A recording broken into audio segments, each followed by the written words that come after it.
Larut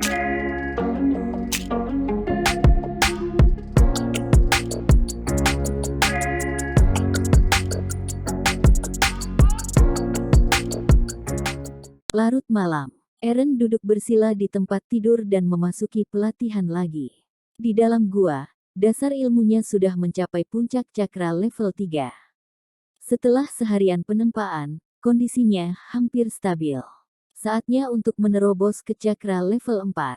Tuangkan pil Cakura dan minum. Kekuatan obat menyebar ke seluruh tubuh, juga bekerja sesuai pelatihan, menyerap kekuatan obat dan mengubahnya menjadi energi inti.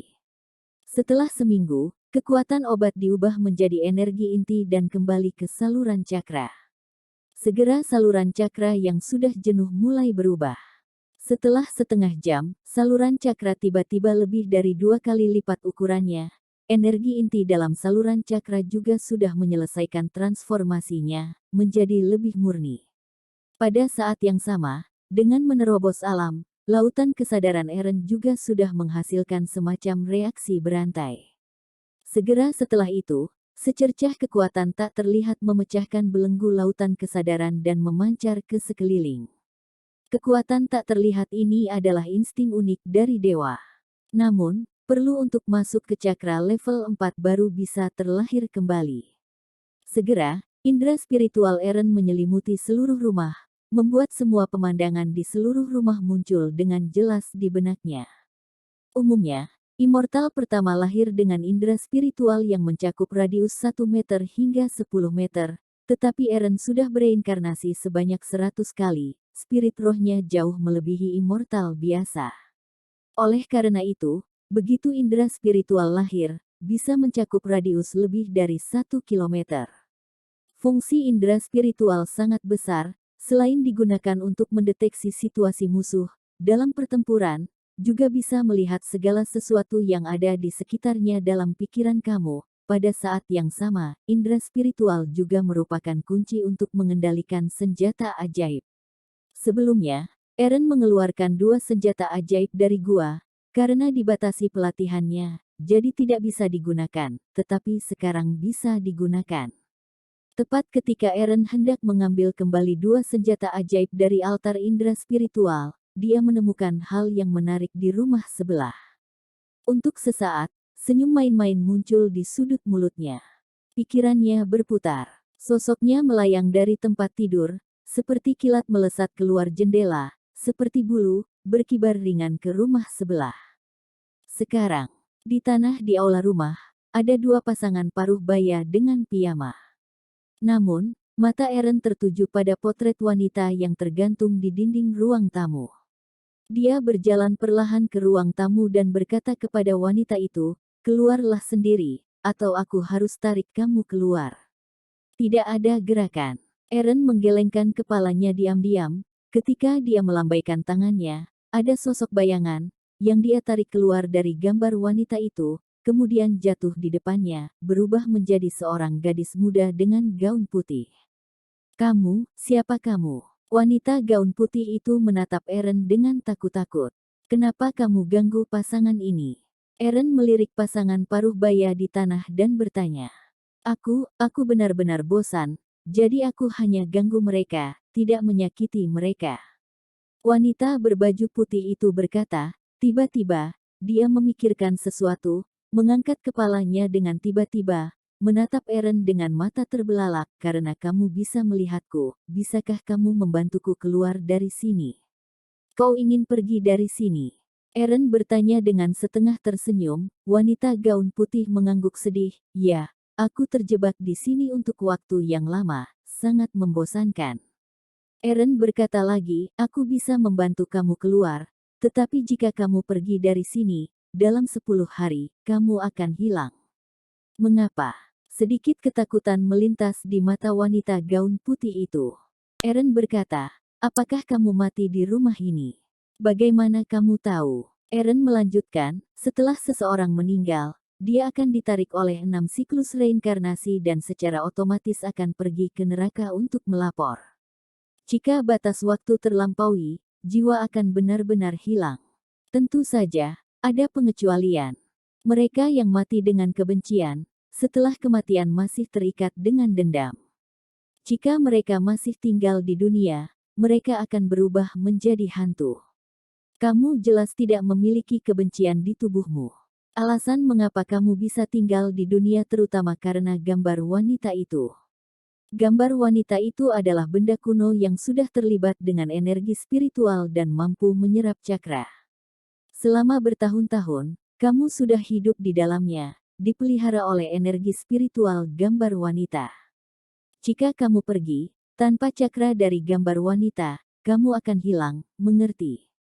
Ah, lalu gimana ini? Apakah aku terjebak di sini selama sisa hidupku? Wanita gaun putih itu menjadi semakin sedih. Ada cara untuk membiarkanmu pergi tanpa terpengaruh. Eren tersenyum. Ada solusi. Wanita gaun putih itu tampak bersemangat. Tatapan licik melintas di mata Eren. Akui aku sebagai tuan. Aku bisa mengajari kamu metode pelatihan hantu. Selama kamu mencapai tingkat tertentu, kamu bisa meninggalkan gambar wanita itu. Kamu bisa pergi kemanapun di dunia. Mendengar ini, wanita gaun putih itu merasa sangat tersentuh. Dia sudah terperangkap di rumah ini selama 7 atau 8 tahun. Harus diketahui dia baru berusia 17 tahun ketika dia meninggal. Karena kesehatannya yang buruk, dia terbaring di tempat tidur untuk waktu yang lama. Jadi, untuk dunia luar, dia penuh dengan rasa ingin tahu. Setelah sedikit ragu, dia setuju untuk mengakui Eren sebagai tuannya. Sangat bagus. Eren tersenyum puas, secara acak menulis segel ajaib dan menembakkannya di antara alis wanita gaun putih. Kemudian, pihak lain mengerutkan alisnya kesakitan, lalu setetes darah perak melayang dari alisnya, kemudian jatuh ke tangan Eren. Kau, apa yang kau lakukan padaku? Wanita gaun putih itu menatap Eren dengan waspada, karena dengan setetes darah perak yang mengalir keluar, dia merasa jauh lebih lemah. Ini adalah darah rohmu, aku akan menyimpannya, terutama untuk mencegahmu mengkhianatiku di masa depan. Eren mengatakannya dengan belak-belakan. Sambil berbicara, dia mengeluarkan liontin batu zamrud yang jernih dan berkata, liontin batu ini akan menjadi tempat perlindungan kamu di masa depan. Begitu liontin batu muncul, itu memiliki daya tarik yang besar pada wanita gaun putih. Tanpa sadar, dia berubah menjadi cahaya putih dan bergegas ke dalamnya. Kemudian, teriakan datang dari dalam, wow, sangat nyaman, sangat hangat. Eren tersenyum. Liontin batu ini terbuat dari kalsedon, mengandung cukup energi spiritual untuk menyempurnakan cakra. Untuk hantu seperti wanita gaun putih, itu adalah benda suci yang berharga. Tentu saja, dia juga bukan orang baik. Alasan mengapa dia menerima hantu wanita ini terutama karena dia melihat bahwa hantu wanita ini memiliki tubuh hantu suci yang langka. Tubuh hantu suci adalah tubuh berharga dari pelatihan hantu yang belum tentu ada 1000 tahun sekali, selama tidak menghilang, bisa dengan mudah berlatih ke tingkat raja hantu. Jika tidak, hanya mengandalkan energi spiritual dalam gambar wanita, dia tidak akan bisa mempertahankan tubuhnya sama sekali. Tidak mungkin baginya untuk memiliki kemampuan untuk memindahkan objek. Mengabaikan teriakan hantu perempuan di liontin batu giok, Eren melayang, berjalan melalui jendela, kembali ke kamarnya. Hari kedua, Eren datang ke sekolah seperti biasa, tapi itu menyebabkan kegemparan yang lebih besar dari kemarin. Karena kemarin banyak siswa melihatnya dibawa pergi oleh orang-orang Gougen dengan mata kepala sendiri, hari ini mereka muncul di sekolah tanpa cedera. Mungkinkah Gougen mengakui dirinya dan menjadikannya calon menantunya? Memikirkan hal ini, banyak anak laki-laki yang penuh kecemburuan dan iri. Gougen adalah orang terkaya di Izuna, Geisa adalah putri satu-satunya. Jika dia bisa menikahinya, paling tidak 7 turunan tidak akan kekurangan. Di antara mereka, Broto Seno adalah yang paling marah. Jika tahu dari awal, dia seharusnya sudah memperkosa Geisa, ditambah latar belakang keluarganya yang luar biasa. Begitu dia menjadi menantu Gougen, dia akan menjadi orang terkaya Izuna di masa depan. Semakin dia memikirkannya, semakin marah dia tidak tahan untuk meledak dalam hatinya. Eren, kamu ya, di kelas kamu kalahin aku tidak masalah. Bagaimanapun, latar belakang keluargaku lebih kuat dari kamu. Sekarang, kamu bahkan mendekati Geisha. Kamu mau menginjak abis aku di masa depan ya? Tidak, aku pasti tidak akan membiarkanmu berhasil. Saat belajar mandiri setelah kelas, Geisha datang ke ruang kelas-kelas 1 SMA dan langsung menuju tempat duduk Eren. Dia penasaran bagaimana Eren meyakinkan ayahnya. Hal itu justru membuat sikap ayahnya sangat berubah dan setuju dengannya untuk berkencan dengan Eren. Jadi, sesudah kelas, dia tidak sabar untuk datang ke kelas Eren. Geisha memiliki rambut pendek sepanjang telinga, mata cerah yang besar, hidung yang indah, lesung pipit kecil di pipi kiri menambahkan sedikit keimutan pada dirinya. Meskipun dia juga mengenakan seragam sekolah saat ini, seragam SMA 1 Izuna sangat berseni. Murid perempuan semuanya berjas kecil dan rok pendek hitam. Oleh karena itu, kaki ramping Geisha terbuka. Ditambah bonus latar belakang statusnya. Saat dia melangkah ke dalam kelas 3C, seakan tekanan udara menjadi tinggi, semua anak laki-laki dan perempuan yang hadir tidak berani menatap langsung ke arahnya, karena mereka akan merasa memiliki perasaan minder. Eren mengangkat matanya dan melirik Geisha, alisnya sedikit berkerut. Dia tentu saja tahu bahwa Geisha ada di sini untuknya, tetapi dia hanya punya 4 tahun, bagaimana mungkin dia membuang waktu untuk hubungan cinta-cintaan? Bro, bisakah kamu permisi dulu? Aku ingin berbicara dengan Kak Eren. Geisha berkata kepada Jayan dengan tegas. Silakan, silakan. Jayan buru-buru menyerahkan kursinya, dia bahkan lebih bangga karena sang dewi berbicara kepadanya. Tentu saja, dia makin mengagumi Eren di dalam hatinya. Adapun anak laki-laki lain, mendengar bahwa Geisha benar-benar memanggil Eren, Kak Eren, melahirkan kecemburuan yang tak terkendali di hati mereka. Kamu di sini mau apa? Aura perkataan Eren menjadi dingin. Tentu saja datang untuk mencarimu. Geisha mengulurkan tangan dan memeluk lengan Eren, berkata dengan penuh kasih sayang. Diam-diam para siswa memperhatikan mereka berdua. Untuk sesaat, mata mereka sangat lurus. Eren ingin melepaskan diri, tetapi pada akhirnya dia membiarkan pihak lain memeluknya.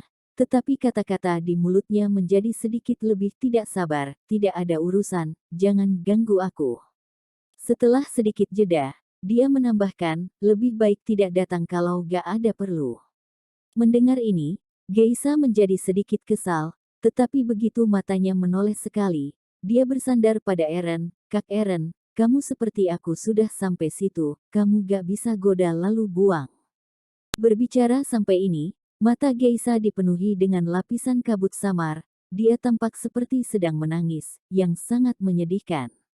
Apaan goda lalu buang? Ya Tuhan, Eren orang ini benar-benar meniduri Geisha.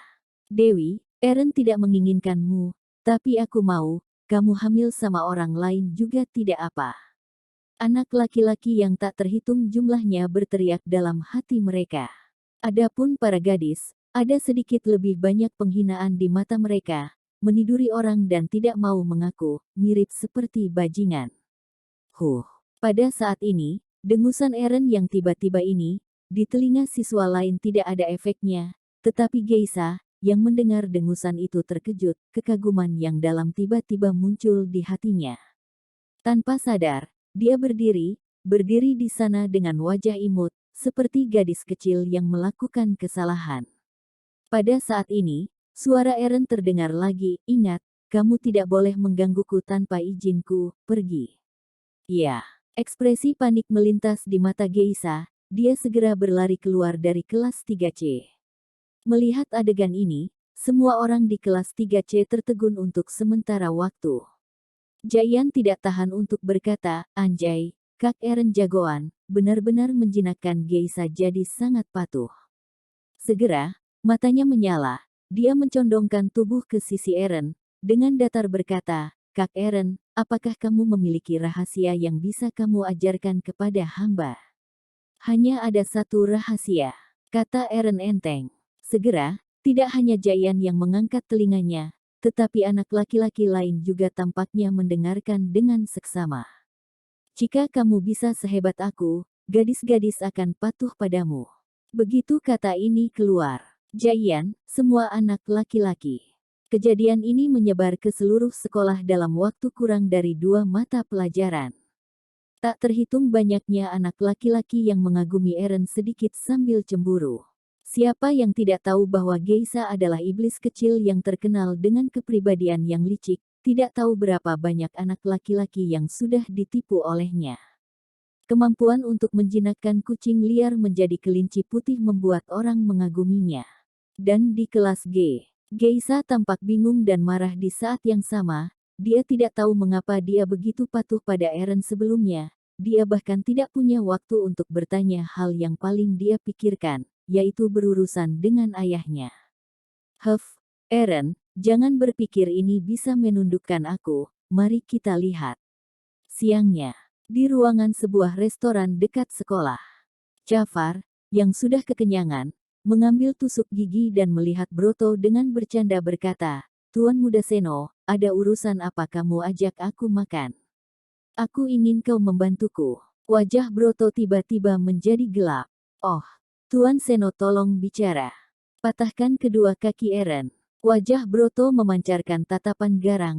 Dia diam-diam berkata dalam hatinya, "Eren, kamu berpikir semuanya akan baik-baik saja setelah kamu dapat Geisha. Jika kamu menjadi lumpuh, Gougen gila kalau mau nikahkan putrinya untukmu." Wajah Jafar berubah. Kemudian dia mencibir, "Tuan Muda Seno, siapa yang tidak tahu bahwa Eren adalah calon menantu Gougen? Jika aku tindak dia, apakah itu akan berakhir dengan baik? Jangan menolak dulu." Broto melambaikan tangannya, "Aku tahu kakak pertamamu memiliki posisi tertentu di jalanan. Selama kamu membantu aku melakukan ini, aku berutang budi padamu, aku akan membayar kamu 1 miliar. Kilatan keserakahan melintas di mata Jafar, tetapi dia menggelengkan kepalanya, ini tidak mudah dilakukan. Broto bertekad untuk habisi Eren, meskipun dia tahu bahwa Jafar cuma sok menolak, dia tidak kesal, 1,6 miliar. Anak itu, Eren, belum menjadi menantu Gougen, pikirkanlah, jika pria itu menjadi lumpuh, dia punya modal apa untuk jadi menantu Gougen, akankah Gougen membantunya? Jadi, masalah ini tidak berisiko seperti yang dibayangkan." Mendengar kata 1,6 miliar, Jafar tidak tahan untuk tergoda. Patahkan kaki bukanlah pembunuhan. Setelah berurusan dengan Eren, dia mengatur orang untuk melarikan diri. Setelah beberapa tahun, siapa yang akan mengingat ini? Satu harga, 2 miliar, bagaimanapun, ini melibatkan Gougen Amida. Oke, aku setuju, tapi harus selesai dalam 3 hari. Mana perlu 3 hari, aku akan melakukannya hari ini, tetapi aku juga memiliki permintaan untuk bayar di muka. Aku akan memberimu 1 miliar dulu, kemudian aku akan membayarmu setengah sisanya. Haha, Tuan Broto pintar, senang bekerja sama. Jafar tertawa. Broto juga tertawa, tapi ekspresinya sedikit muram. Sebelum menyadarinya, itu sudah waktu sekolah lagi. Eren berjalan keluar kampus dengan tas sekolah di punggungnya, menemukan bahwa seseorang sedang menguntitnya. Dia sedikit mengernyit, tetapi tidak menunjukkan keanehan. Namun, rutenya sudah berubah. 10 menit kemudian, dia berhenti di luar sebuah gang. Keempat gangster yang menguntit di belakangnya tertegun sejenak, tidak menyangka anak ini bekerja sama dengan baik. Mereka tidak menahan diri untuk segera maju, melambaikan pipa baja di tangannya dan memukul Eren secara langsung.